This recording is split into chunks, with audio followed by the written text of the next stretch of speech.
This is really interesting, and in this video we're going to talk about the dark web, sometimes also known as the underweb, and I'm calling it that because that's a little bit more of an interesting title than if I was to say in this video we're going to talk about personal jurisdiction or cross-jurisdictional issues related to the internet, or how the internet is a borderless communication medium. It transcends borders. And so borders define nations and regions. And in California, we have different laws than in North Dakota. And in America, we have different laws than in China or in Vietnam or in the Cayman Islands or in Brazil or Belize, or pick any, North Korea, South Korea, right? We have different jurisdictions, we have different laws. And so how do you regulate a medium which easily transcends all those borders? Where is something legal and illegal? It might be legal in China, it might be legal in Hong Kong, and I could access those websites from here in America where it might be illegal. So am I doing something illegal? I'm using it and it's in China. It'd be like as if, if I went to China and gambled, hey, no big deal, right? Or whatever I might happen to be doing. And so where does something become legal or illegal? And that's an interesting question. And I'm not here to answer that question. I'm going to leave that up to you to make sure that what you do is morally, ethically, and legally responsible for the area in which you live. And generally speaking, if you're in California or wherever you happen to be, you need to apply, you need to adhere to the rules and laws of whatever place you physically live, And if you break those rules and laws, do so at your own peril. And don't be surprised if you get a knock at your door. So what are we going to look at? The first thing is just personal jurisdiction in the internet cases in the United States. And it's a borderless communication medium. I'm going to get to the interesting stuff in just a moment, so don't click away. You'll be glad you didn't. In the internet context, personal jurisdiction cases often involve proprietors of websites or internet-based services that either advertise, actively promote their business nationally, but argue that they do not have sufficient contacts within a particular state to subject them to litigation in that state. With the growth of the internet, courts have faced the challenge of applying long-standing principles of personal jurisdiction to a borderless communication medium, right? So that's kind of the interesting thing about the internet. That's just the technical way of saying it, is that it transcends borders and jurisdictions. And so what rules, laws apply to whom, where, and yeah, that's the interesting thing. So recently in the news, there's been this thing about the Silk Road that's been in the news a lot. And the Silk Road was basically eBay for everything that you can't find on eBay.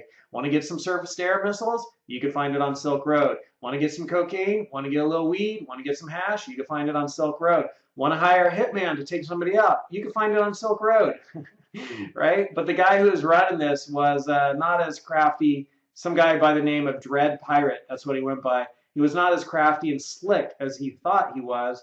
And he was living in San Francisco, and the FBI caught up with him, and now he's being dragged into court for bad news for him.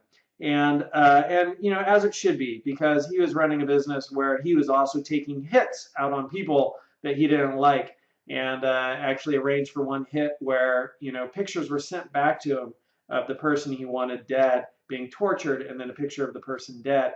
But it might be, it is speculated, since they've never found the body, that the FBI actually posed as the hitman on the website, then went to the person that was supposed to be killed and said, look, if you play along with us and pose as if we're torturing you, we'll mock it up and do movie special effects, and then we'll take a shot like you're dead. You'll go into witness protection services, or we'll get this guy.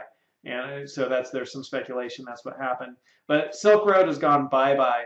But however, there is now Sheep Marketplace. And so you can read about the underweb, the dark web, Tor-based websites, right? And Tor is an anonymous encrypted network originally designed for the Navy and still used by it. But it's like this whole other internet, which is beneath the internet, because what you see when you go to Google or any search engine and get the results, and that's just like on the surface. And there's a vast amount of information out there, a vast amount of things going on. And if you want to look for it, you can find it. And so the new one is Sheep Marketplace, and there will always be these new places that you could go to and do whatever you want to do.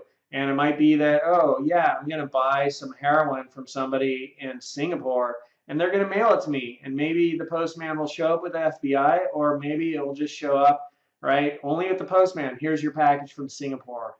I'm not into any drugs. I believe in living a straight life and experiencing the life the way it has been given to me, and not trying to augment it with substances unless I have a cold or a headache or something. Then I will do that stuff.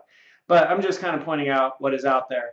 And if you wanted to explore at your own risk this underweb, you could read about how you would do that by just searching for Silk Road, Sheep Marketplace, Tor, and there's a Tor browser which you need to browse the underweb or the dark web.